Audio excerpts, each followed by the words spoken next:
Good morning, my dear students. Welcome back to our lesson video. Today we are going to start our lesson, but before the one, let's take a pray first. Kita berdoa terlebih dahulu ya, nak. Dear Almighty God, thank you for your blessing until this time. Now we want to start our lesson. Please open our heart and our mind. Bless our teachers and also our parents. Forgive us for our sins. Thank you God. Amen. Baiklah, kita akan memulai pembelajaran. Mari belajar dengan penuh semangat. Mari kita buka buku di halaman 151 pembelajaran yang ke-6. Ada seorang nenek yang ingin pergi ke perumahan lestari tetapi tidak mengetahui jalannya. Nah, mari kita buat cerita sesuai urutan gambar. Oke. Kita buat cerita sesuai urutan gambar yang ada di halaman 151. Nenek akan berkunjung ke rumah cucunya dengan mengendarai bus umum. Bus nenek berhenti tepat di depan sebuah masjid. Nenek bertemu dengan Tommy, lalu Tommy membantu nenek menyeberang jalan. Nenek mengatakan bahwa rumah cucu nenek ada di perumahan lestari. Saat Tommy melihat papan petunjuk tersebut, Tommy mengetahui bahwa ia harus mengantar nenek ke arah kanan. Akhirnya Tommy berhasil mengantar nenek ke tempat tujuan. Nah, mari kita perhatikan soal yang pertama, apa saja rambu lalu lintas yang kamu lihat dari gambar tersebut? Nah, setelah kita perhatikan gambarnya, kita memperhatikan ada rambu tempat beribadah, rambu untuk penyeberangan jalan, kemudian papan petunjuk arah. Nomor 2, apa saja hal yang perlu diperhatikan saat menyeberang jalan? Nah, anak-anak memperhatikan dari arah kanan dan kiri, apakah ada kendaraan yang melintas atau tidak. Nah, nenek mengucapkan terima kasih karena telah dibantu. Nenek juga memberikan sebungkus makanan tradisional. Makanan tradisional itu empek-empek. Empek-empek berasal dari kampung halaman nenek. Masih ada banyak contoh makanan tradisional lainnya. Contoh kue tradisional lainnya adalah onde-onde, klepon, dodol, serabi, dan kue lapis. Berbagai jenis makanan tradisional merupakan kekayaan Indonesia. Rumah adat dan suku juga kekayaan Indonesia. Begitupun pakaian adat dan agama yang sangat beragam di Indonesia, lambang kekayaan dan kekuatan. Kita harus hidup rukun untuk menjaga persatuan dan kesatuan bangsa. Nah, mari kita beri tanda centang untuk sikap yang menghargai perbedaan. Yang pertama, menghargai teman yang tidak menyukai makanan tradisional. Ini salah satu menghargai perbedaan. Kemudian yang kedua, belajar dengan tekun. Ini bukan termasuk contoh sikap menghargai perbedaan. Selanjutnya nomor 3, bermain dengan semua teman tanpa membeda-bedakan suku. Nah, anak-anak, ini termasuk ke dalam contoh menghargai perbedaan. Selanjutnya yang keempat, selalu berpamitan kepada orang tua saat akan meninggalkan rumah. Ini bukan termasuk contoh sikap menghargai perbedaan. Selanjutnya nomor 5, menjaga ketertiban saat melewati rumah ibadah agama lain. Ini termasuk contoh menghargai perbedaan. Selanjutnya kita lanjutkan halaman 156, carilah informasi tentang rumah dan pakaian adat. Gunting dan tempelkan rumah dan pakaian adat yang berasal dari daerah yang sama. Tuliskan nama daerah sesuai rumah dan pakaian adat tersebut. Nah, ini ada beberapa contohnya. Yang pertama, ini ada rumah adat, lalu ada pakaian adat yang berasal dari Bali. Selanjutnya ada rumah adat dan juga pakaian adat yang berasal dari DKI Jakarta. Kita lanjutkan kepada contoh yang ketiga, rumah adat, pakaian adat ini adalah yang berasal dari Aceh, kemudian ada rumah adat dan juga pakaian adat yang berasal dari Papua. Selanjutnya rumah adat, pakaian adat yang berasal dari Kalimantan Barat. Anak-anak dapat melihat contoh gambarnya di halaman 157. Adakah manfaat dari keberagaman pakaian yang dimiliki Indonesia? Tuliskan pendapatmu tentang manfaat keberagaman pakaian di Indonesia. Nah, anak-anak, manfaat keberagaman pakaian di Indonesia adalah kita dapat mengetahui jenis-jenis pakaian yang tersebar serta fungsinya. Baik, Miss akan menerangkan pengertian dari rambu lalu lintas. Rambu lalu lintas adalah bagian dari perlengkapan jalan yang digunakan untuk memberikan peringatan, larangan, perintah, dan petunjuk bagi pemakai jalan. Nah, jenis-jenis rambu lalu lintas ada 4, yaitu rambu peringatan, rambu larangan, rambu perintah, dan rambu petunjuk. Kita mulai yang pertama, rambu peringatan itu berfungsi untuk menginformasikan kondisi jalan yang membutuhkan kewaspadaan lebih dari semua pengguna jalan. Misalnya peringatan terhadap jalan licin, jalan tanjakan, ada jalur kereta api, dan ada lampu lalu lintas. Ini perhatikan simbol-simbolnya ya nak. Selanjutnya rambu larangan berfungsi memberikan peringatan dan larangan keras agar tidak dilanggar pengguna jalan. Misalnya rambunya yaitu dilarang berhenti, dilarang parkir, dilarang masuk, dan dilarang belok kiri. Kamu dapat memperhatikan rambu-rambu lalu lintas ini karena ini sangat penting untuk kita. Selanjutnya yang ketiga, rambu perintah berfungsi untuk menyatakan perintah wajib bagi seluruh pengguna jalan. Misalnya rambunya yaitu ikut arah bundaran, kemudian tanda panah ke kiri wajib ke arah kiri. Selanjutnya rambu sepeda yaitu wajib untuk bersepeda, dan yang terakhir parkir kendaraan bermotor. Yang terakhir adalah rambu petunjuk berfungsi untuk memandu pengguna jalan selama perjalanan atau memberikan informasi lain kepada pengguna jalan. Misalnya ada papan menunjuk nama daerah, menunjukkan tempat wisata, dan yang terakhir rambu menunjukkan fasilitas umum. Baik, kita lanjutkan pembelajaran matematika anak-anak mengenai sudut. Nah, setiap hari Senin kan biasanya kita mengadakan upacara bendera. Ya kan nak? Mari kita perhatikan posisi tangan pada saat kita menghormat bendera.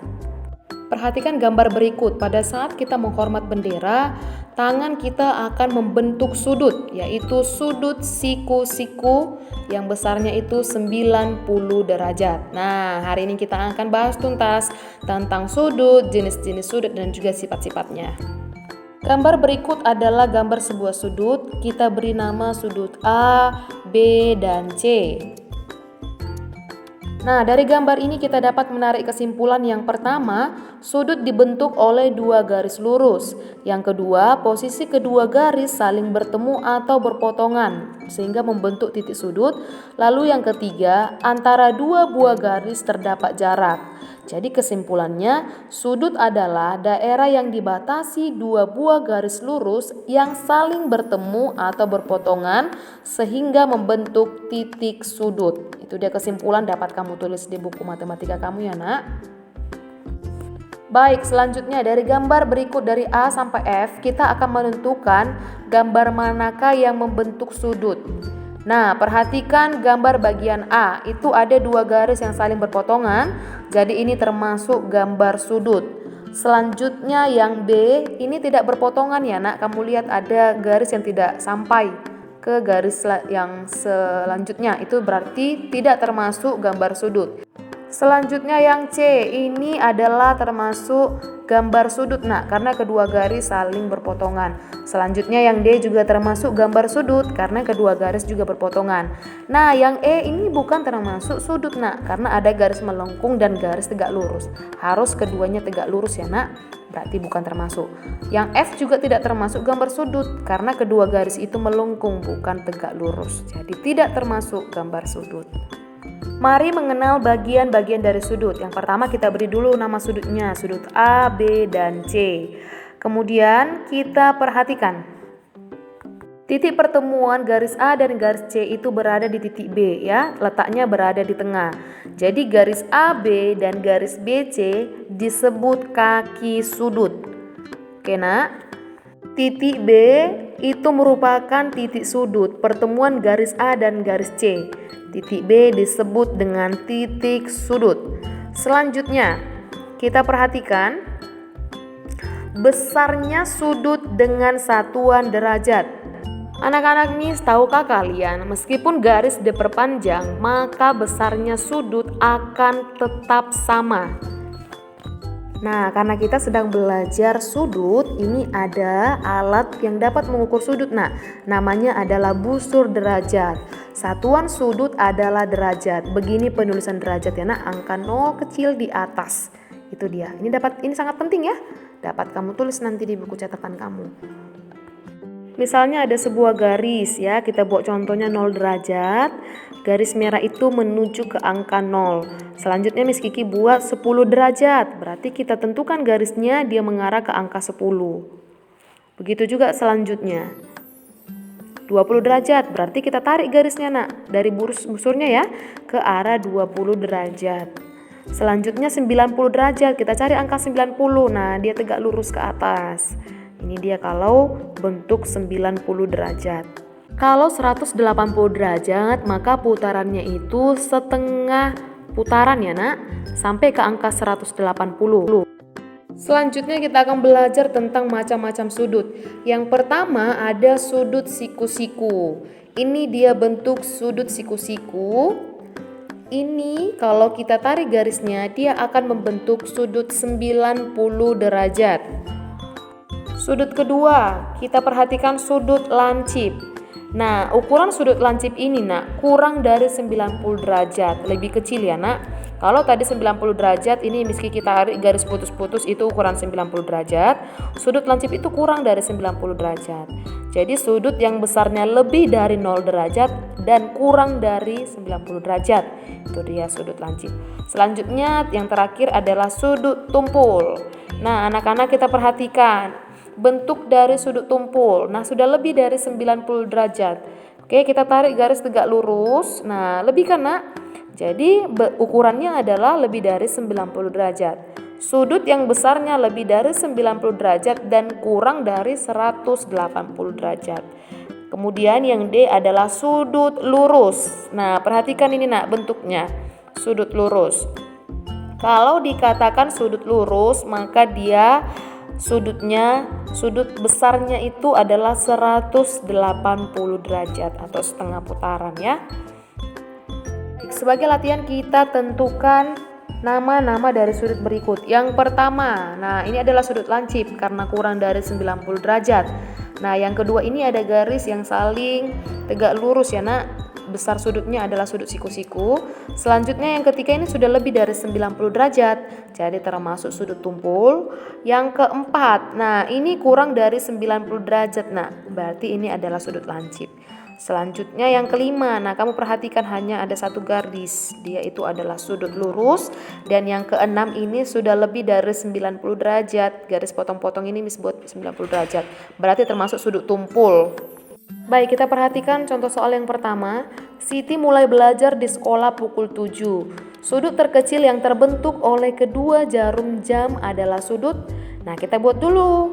Kita tentukan dulu bentuk dari pukul 7. Nah, anak-anak, ini termasuk sudut apa ya? Ada yang tahu jawabannya? Kita perhatikan dan kita tarik garisnya. Jadi ini sudah lebih dari 90 derajat, maka termasuk sudut tumpul. Dita bermain layang-layang pukul 10. Sudut terkecil yang terbentuk dari kedua jarum jam pada pukul tersebut adalah, nah kita tarik dulu garisnya nak ya. Kita buat dulu jamnya ke angka 10. Tepat. Nah, ada yang tahu jawabannya ini sudut apa yang terbentuk? Nah, ini kurang dari 90 derajat. Jadi ini termasuk sudut lancip ya nak ya.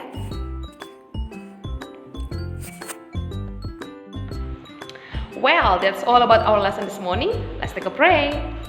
Dear Almighty God, thank you for your blessing until this time. Now we have finished our lesson and we want to continue our activities. Please bless all of us. Thank you, God. Amen. Goodbye, my dear students. Stay safe and keep learning. Bye-bye.